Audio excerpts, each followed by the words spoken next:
Hal himself hasn't had a bona fide intensity of interior life type emotion since he was tiny. He finds terms like joie and value to be like so many variables in rarefied equations, and he can manipulate them well enough to satisfy everyone but himself that he's in there, inside his own hull as a human being. But in fact, he's far more robotic than John Wayne.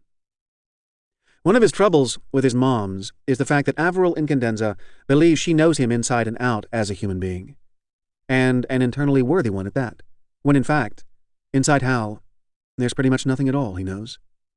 His mom's Averil hears her own echoes inside him and thinks what she hears is him, and this makes Hal feel the one thing he feels to the limit lately. He is lonely. It's of some interest that the lively arts of the millennial USA treat Anhedonia and internal emptiness as hip and cool. It's maybe the vestiges of the romantic glorification of Weltschmerz, which means world weariness, or hip ennui. Maybe it's the fact that most of the arts here are produced by world-weary and sophisticated older people, and then consumed by younger people who not only consume art but study it for clues on how to be cool, hip. And keep in mind that for kids and younger people, to be hip and cool is the same as to be admired and accepted and included, and so, unalone. Forget so-called peer pressure. It's more like peer hunger. No? We enter a spiritual puberty where we snap to the fact that the great transcendent horror is loneliness, excluded engagement in the self. Once we've hit this age, we will now give or take anything, wear any mask, to fit, be part of, not be alone, we young. The U.S. arts are our guide to inclusion, a how-to. We are shown how to fashion masks of ennui and jaded irony at a young age where the face is fictal enough to assume the shape of whatever it wears. And then, it's stuck there, the weary cynicism that saves us from gooey sentiment and unsophisticated naivete. Sentiment equals naivete on this continent, at least since the reconfiguration.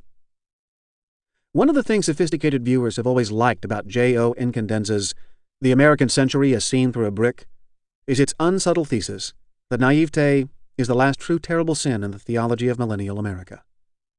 And since sin is the sort of thing that can be talked about only figuratively, it's natural that himself's dark little cartridge was mostly about a myth, namely, that queerly persistent U.S. myth that cynicism and naivete are mutually exclusive.